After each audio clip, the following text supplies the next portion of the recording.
Hello everybody, welcome to Scorched Earth Toys at anymoon.com's review of Toynami's 1/100 scale VF1 with GBP/heavy armor toys. This is the VF1J Stealth that was released at San Diego Comic-Con in July 2015. There are 3 other releases scheduled for later this year in more traditional colors. Those will be released for $69.99, a much more reasonable price than this Comic-Con exclusive. The toy comes with the GBP, which is Grenade Box Protection or Heavy Armor, as it's more easily called. As you can see, it can be disassembled into a great many parts, something you would see more often in a more deluxe toy, which probably explains the jump in MSRP from the original VF1, which was $19.99, to today's $69.99 with the Heavy Armor. You also get the gun and all of the same accessories you got in a standard VF1 release, which includes the 2 sets of 4 missiles. So 4 Do You Remember Love style missiles, or 4 sets of standard TV missiles. You also get fixed posed hands. You will get a display stand, which you can see off to the right there, which comes with an extension and adapters for each mode. There's also instructions and stickers, as well as the landing gears, which are not integrated in this toy. But let's go on to the review and show you a little bit closer. So the Stealth toy is a non-canon paint scheme, and as you can see, it's pretty dark, as you would expect. There is a almost purple tint to some of the parts, and then black. It's all so dark that from any distance, it all just looks black with red piping. But there is just a little bit more than that actually going on the toy itself. Here you can see probably the best. There's that little purple hue coming down, little purple right there. But again, so dark that you lose out on any of that detail if you're not under extremely bright lights very close to the toy. Alright, so you can attach the gun to the forearm, as you have seen. The gun features an extension gimmick, but the handle is just kind of a plop in, so you plop it in when it's contracted, and then you pull it out, pop it back in when it's extended. Then you're going to need a separate fist meant for holding the gun that you can just pop it in like that. We won't bother with that, since we are now going to hop into articulation, which is really the high point of these toys. Since they're cheap toys, not particularly well made, it's good that there's a little fun factor there in handling them. It starts at the top with a ball jointed head. The lasers on top are independently articulated. You can actually disassemble this toy pretty easily, and that's part of that. The shoulder joint can pivot back and forth, and there's articulation there. You can bring the whole shoulder around. There is a joint directly underneath the shoulder that lets you come out. There's a twist point at the forearm. The fists are just swap-in ball joints, so they can also twist also. Going down the toy, there's no real waist to speak of, but there are ball joints at the hip, which will let you get way out if you want to. And you can, if you get the wings out of your way, obviously go back extremely far at the hip, or extremely far forward. And the hips are nice and stiff on this toy. It remains to be seen what will happen over time.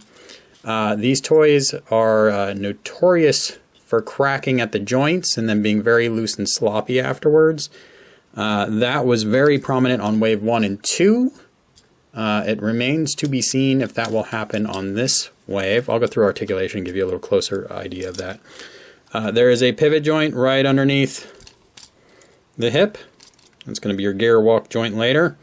There's a twist point at the knee and extension back more than 90 degrees, which is nice to see. Kneecap kind of pops open, and you can even pull forward, which again, necessary for gear walk. The feet give you a pivot forward and a pivot back, which is fine and dandy. That's better than you ever got on your chunky monkey toys back in the day. So articulation, also the head can obviously rotate and it can pivot back and forward. So that is articulation in a nutshell, and you can definitely have a lot of fun posing this toy If the compromised looks of the proportions don't bother you, then you could definitely have a lot of fun. Some people find this toy quite hideous in every mode. I think it's an alright compromise in every mode, so it doesn't really bother me. Alright, so I mentioned joints breaking. So here is what happens. There is a joint in there, a slot that this peg goes into.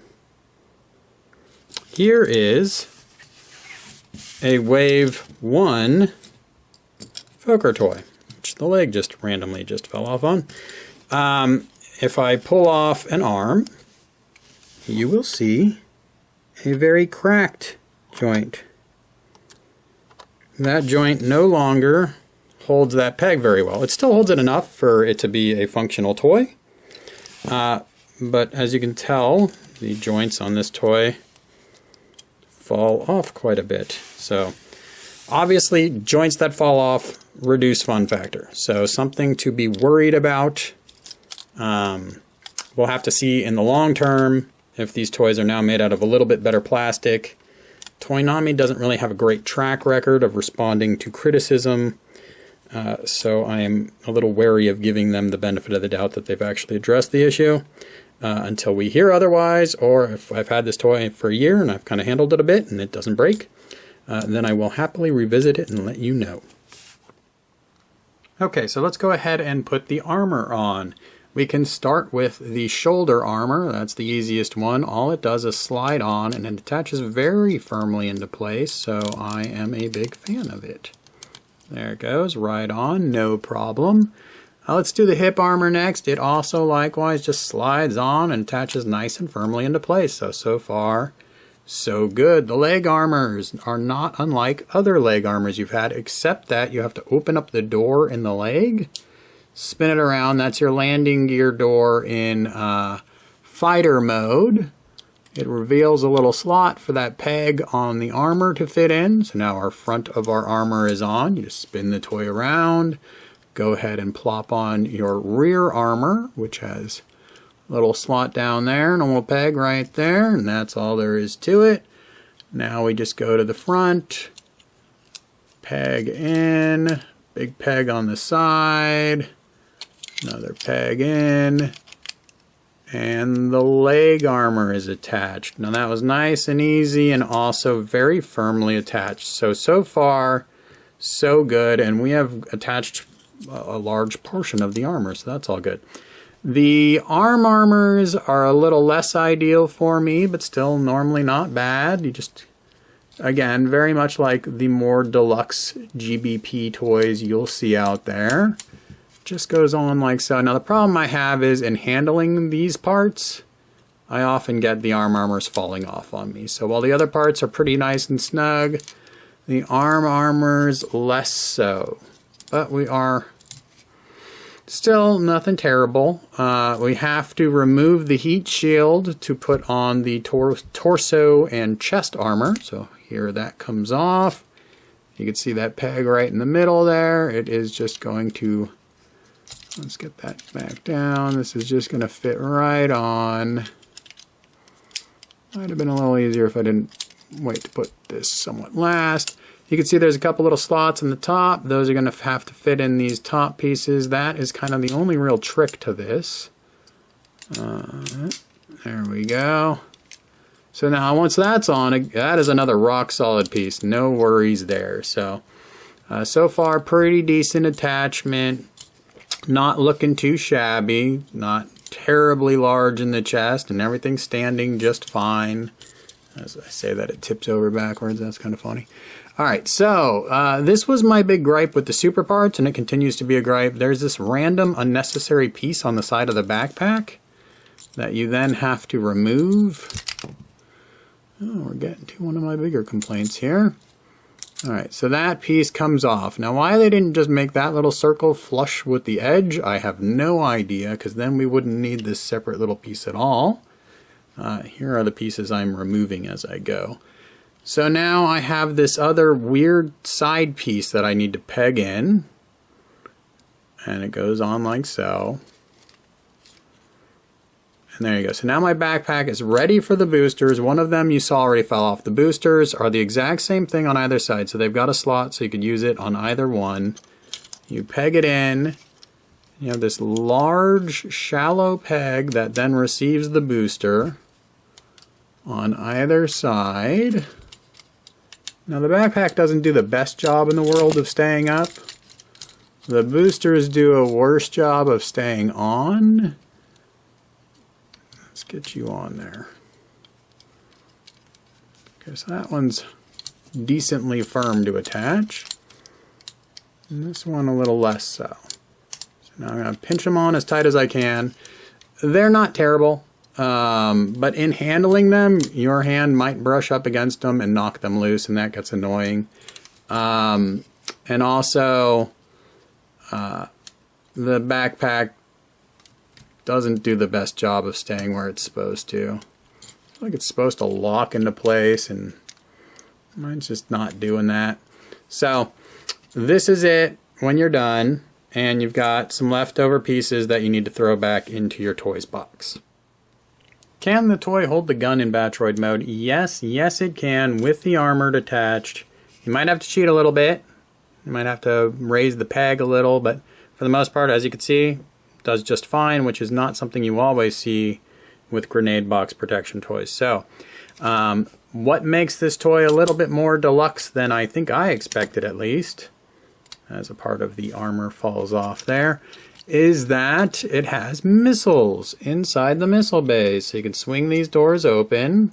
They do a fairly good job of staying open enough where you could see the missile detail, so that's nice. Moving down, you have your chest.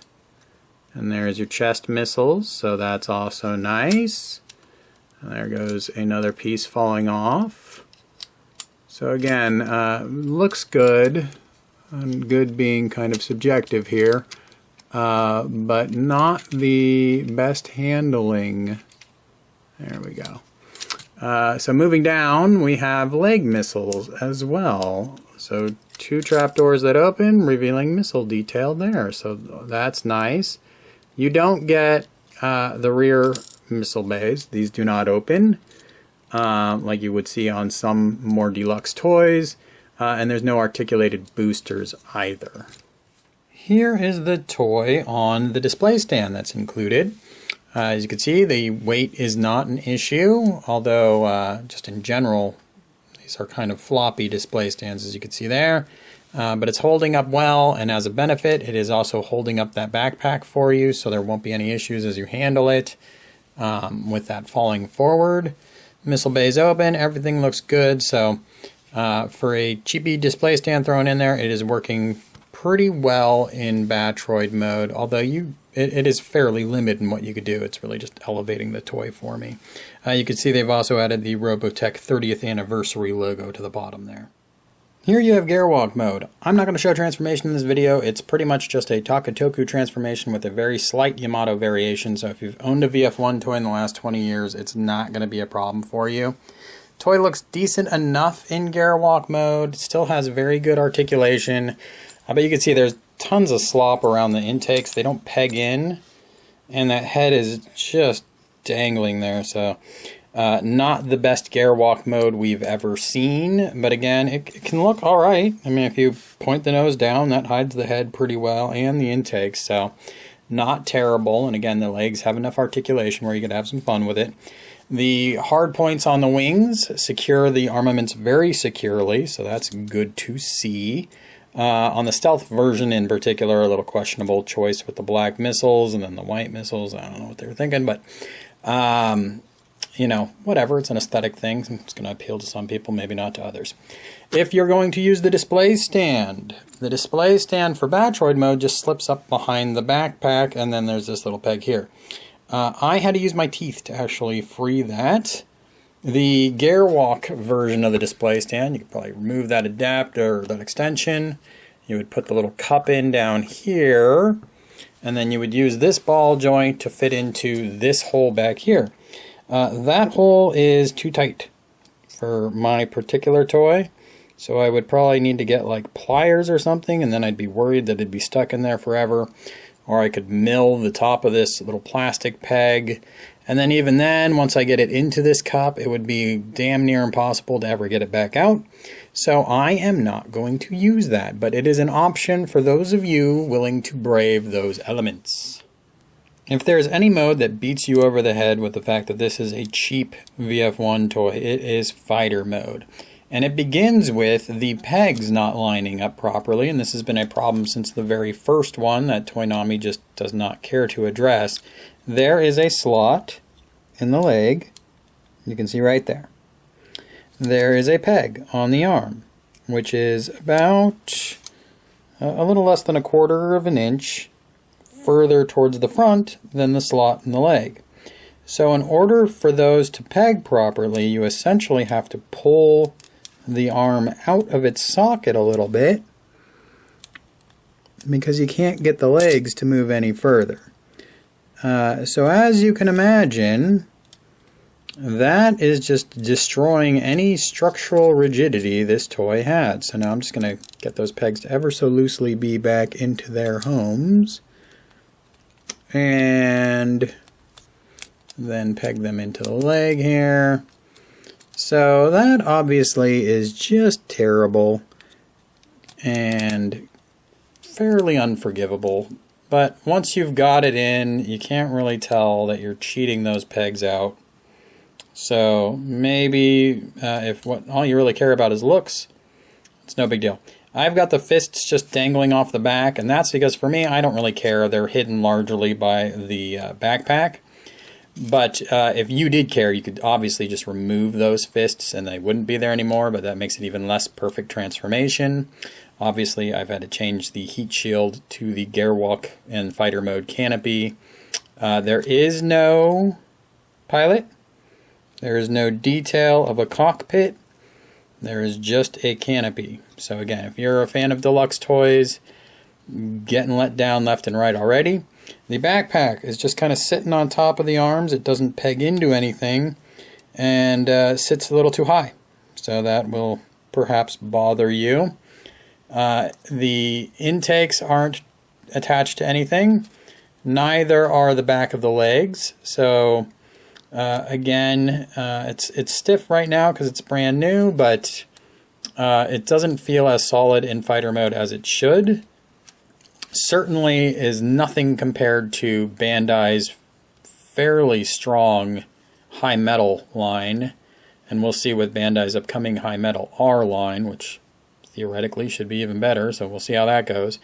But obviously this toy is just chock full of concessions to be a cheapy toy, and a poorly made one at that. So let's say you want to get that gun on there. Here is the piece that you need to use. It just pegs right in like that. Holds your arms together. Then you're going to take your gun and you're going to remove the fist and the handle from it. And then you can see there's a peg hole and a slot. And you're going to line those up and attach them to the bottom of the toy. And there you go. So now your toy has the gun attached, and when the gun is attached, you can also attach it to the included display stand. You need to have that gun attached in order for this to work, obviously, because it will peg in like so. So there you go. There is your fighter mode stealth VF1J. You know, lots of problems I've already identified. Obviously, you can't take the intakes off and reveal turbine detail. It's a cheapy toy. It looks like a fighter jet, which is what it was trying to accomplish. You can see you can pivot it on the display stand. So, you know, some flexibility there. That's nice.